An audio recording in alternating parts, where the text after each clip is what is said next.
warahmatullahi wabarakatuh.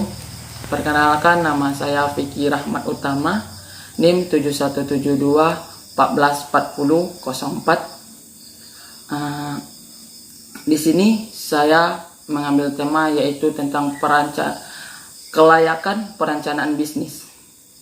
Sebelum kita memahami bisnis, alangkah baiknya kita memahami kelayakan bisnis kita. Sanggup nggak kita menjalankan bisnis kita? Sanggup nggak kita bersaing dengan saingan kita yang bisnisnya sama dengan bisnis kita? Nah, di sini saya mengambil bisnis di bidang kuliner. Jadi, untuk memahami kelayakan bisnis di bidang kuliner, ada yang harus perlu kita perhatikan. Yang pertama, situasi dan kondisi tempat. Kedua, perencanaan dan pembangunan bisnis. Yang ketiga, pengelolaan keuangan. Yang pertama, situasi dan kondisi tempat. Sebelum kita mendirikan bisnis kuliner kita agar berjalan dengan baik, perlu diperhatikan situasi dan kondisi. Seperti pasaran kita yang pasarannya kelas bawah, untuk itu tidak mungkin kita menyediakan masakan kelas atas yang harganya mahal, berkisaran dari 60.000 yang pembeli-pembeli di sekeliling kita, orang itu belanja membeli berkisaran 10.000, dan sebaliknya kita berjualan di daerah perkantoran seperti di hotel-hotel. Tidak mungkin kita menyediakan makanan yang harganya seperti 3.000, 5.000. Selanjutnya yaitu perencanaan. Sebelum kita terjun ke lapangan memulai bisnis kita, perlu kita merencanakan dengan matang agar berjalan dengan baik.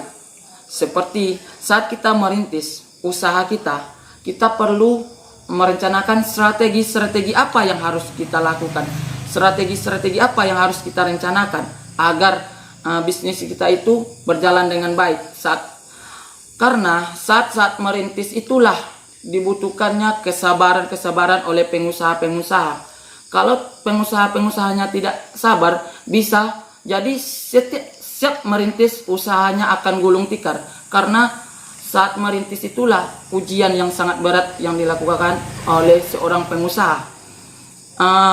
Setelah fase merintis berakhir, tibalah saatnya fase zona nyaman.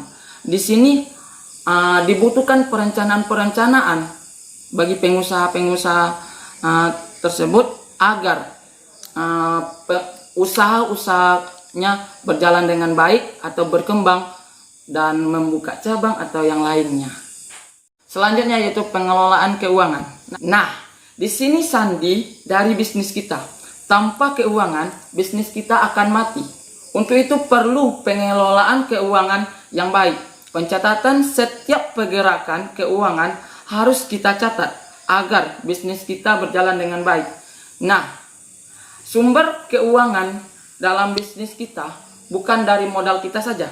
Bisa saja dari investor, bisa dari kerjasama dengan teman kita,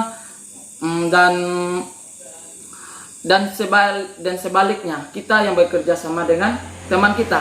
Untuk itu kita bagi untung sama teman kita atau investor kita. Selanjutnya, bagaimana pengelolaan keuangan kita agar tersimpan dengan baik, agar termanage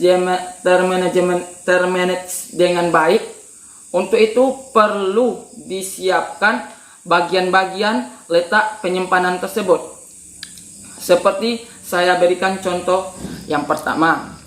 Misalkan usaha kita waktu itu penjualan 5 juta.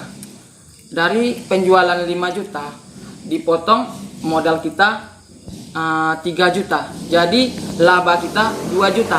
Bagaimana pengelolaan 2 juta ini berkelanjutan?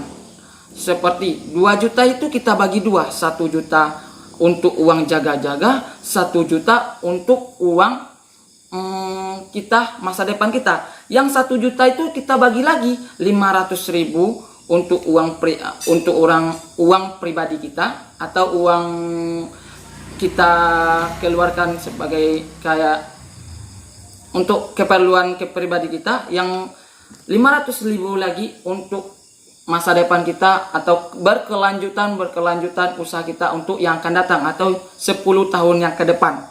Itu perlu kita rencanakan dengan sematang-matang mungkin. Itu bukan, saya mengambil patokan 2 juta itu patokan dari dasar. Kalau makin besar usaha kita, maka makin besar pula uang yang kita simpan atau yang kita kelola. Begitu sebaiknya. Oke, sekian dari saya, Vicky Rahmat Utama. Assalamualaikum.